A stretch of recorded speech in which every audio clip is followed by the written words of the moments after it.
السلام علیکم دوستو، اسٹوڈیو ون کی ایک نئی ویڈیو میں آپ سب کو خوش آمدید۔ اللہ تعالیٰ نے ایک مرتبہ پھر پاکستان کے دشمنوں، پاکستان کے غداروں کی ناک خاک آلود کر دی ہے۔ الحمدللہ کبیرہ والحمدللہ کثیرہ وسبحان اللہ بکرۃ واصیلا۔ عالمی عدالت نے آج کلبھوشن یادو کے کیس کا فیصلہ بالآخر سنا دیا ہے۔ یہ فیصلہ عالمی عدالت کے جج عبدالقوی احمد یوسف صاحب نے سنایا۔ الحمدللہ، اللہ تعالیٰ نے پاکستان کے دشمنوں کو ایک بار پھر ذلیل و رسوا کر دیا ہے۔ انڈین حکومت اور انڈین میڈیا یہ خوشخبری سنانے کو تقریباً تیار بیٹھا تھا کہ کلبھوشن یادو کو آج عالمی عدالت رہا کر دے گی، لیکن اللہ پاک نے ان کی بساط کو الٹ کر رکھ دیا۔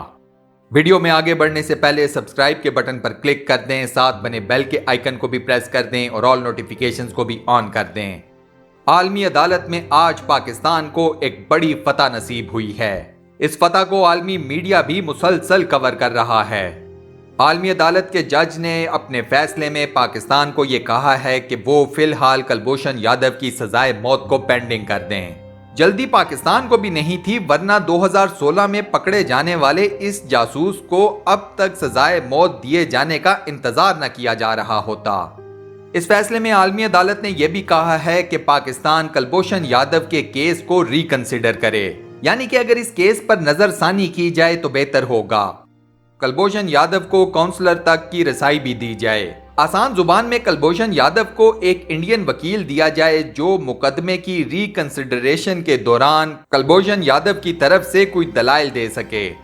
یہ سہولیات ویانا کنونشن کے مطابق کلبھوشن یادو کو ملنی چاہیے تھیں، لیکن ہماری پچھلی حکومت ماشاءاللہ سے ستو پی کر سو رہی تھی۔ پاکستان فوج کی طرف سے بار بار اس مسئلے کو حکومت کے سامنے ہائی لائٹ کرنے کے باوجود پچھلی حکومت نے اس معاملے میں کوئی کام نہیں کیا۔ اس وقت کی حکومت میں فارن آفس نے اس انتہائی اہم مسئلے پر کوئی سنجیدگی کا مظاہرہ نہیں کیا، اور اسی وجہ سے یہ معاملہ عالمی عدالت تک جا پہنچا۔ عالمی عدالت نے اپنے اس فیصلے میں یہ بھی کہا ہے کہ انڈیا نے پاکستان کو کلبھوشن یادو کی شہریت کے اصل ڈاکومنٹس نہیں دیے، جو کہ غلط ہے۔ عالمی عدالت نے کلبھوشن یادو کے کیس کو پاکستان کے رحم و کرم پر چھوڑ دیا ہے۔ انڈیا کو ایک مرتبہ پھر عالمی سطح پر منہ کی کھانی پڑی ہے۔ کلبھوشن یادو کی گرفتاری پر پاکستان کی طرف سے انڈیا کو یہ آفر کی گئی تھی کہ یہ معاملہ دونوں ممالک آپس میں نپٹا لیتے ہیں۔ انڈین حکومت نے اس وقت یہ سارا معاملہ ریفیوز کر دیا اور یہ کہہ دیا کہ کلبھوشن یادو تو انڈین ہے ہی نہیں۔ بعد میں جب ثبوت سامنے آئے تو پھر کلبھوشن یادو کو اسی انڈین گورنمنٹ نے انڈیا کا بیٹا کہہ دیا۔ پاکستان کی طرف سے انسانی ہمدردی کی بنیاد پر کلبھوشن یادو کو اپنی ماں اور اپنی بیوی سے ملنے کا موقع بھی فراہم کیا گیا۔ انڈیا اس کے بعد یہ معاملہ انٹرنیشنل کورٹ آف جسٹس یعنی کہ عالمی عدالت میں لے گیا۔ یہاں میں آپ کو ایک افسوسناک بات یہ بتاؤں کہ انڈین گورنمنٹ کو عالمی عدالت میں اس کیس کو لے کر جانے کا مشورہ یہاں پر ہی موجود ان کے ایک خیر خواہ نے دیا تھا، اور اسی خیر خواہ کو انڈین وکیل نے عالمی عدالت میں اپنے بیان میں اور دلائل میں کوٹ بھی کیا تھا۔ عالمی عدالت نے دونوں ممالک کے وکلاء کے دلائل سنے، تمام ثبوت دیکھے اور اس کے بعد اس کیس کا فیصلہ پاکستان کے حق میں دے دیا ہے۔ سب سے دلچسپ اور سب سے مزاحیہ بات یہ ہے کہ انڈین میڈیا اپنی ہار کو فتح قرار دے رہا ہے۔ انڈین میڈیا اور انڈین سوشل میڈیا کی مانی جائے تو ان کے مطابق اس کیس کا فیصلہ ان کے حق میں آیا ہے۔ ان کے مطابق کلبھوشن یادو کی سزائے موت کو ختم کر دیا گیا ہے، جو کہ ایک نہایت ہی سفید جھوٹ ہے۔ کلبھوشن یادو کی سزائے موت کو ختم نہیں کیا گیا بلکہ فی الحال پینڈنگ کر دیا گیا ہے۔ پھر یہ کہا جا رہا ہے کہ یہ سارا کیس دوبارہ سے اوپن ہوگا، یعنی کہ ری ٹرائل ہوگا۔ یہاں پر بھی وہ لوگ غلط ہیں کہ ری ٹرائل نہیں ہوگا۔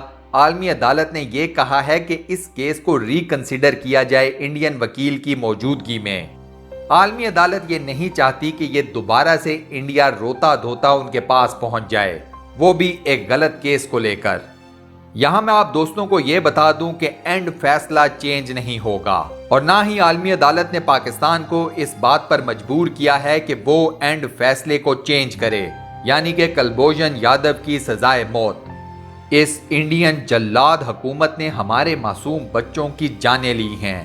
اللہ تعالیٰ ان کو ہمیشہ ایسے ہی ذلیل و خوار کرتا رہے گا۔ تمام پاکستانیوں کو پیارے پاکستان کی یہ جیت بہت بہت مبارک ہو۔ اللہ تعالیٰ پاکستان کو ان ظالموں، ان غداروں اور ان کے حواریوں کے خلاف ایسے ہی فتح یاب کرتا رہے۔ آمین۔ دوستو کمنٹ سیکشن میں آمین لکھ کر اس دعائے خیر کا حصہ ضرور بنیں اور صدقہ جاریہ کمائیں۔ اس ویڈیو کو لائک اور اپنے واٹس ایپ، فیس بک، ٹویٹر اور دیگر سوشل میڈیا اکاؤنٹس پر شیئر کرنا مت بھولیے گا۔ جزاک اللہ۔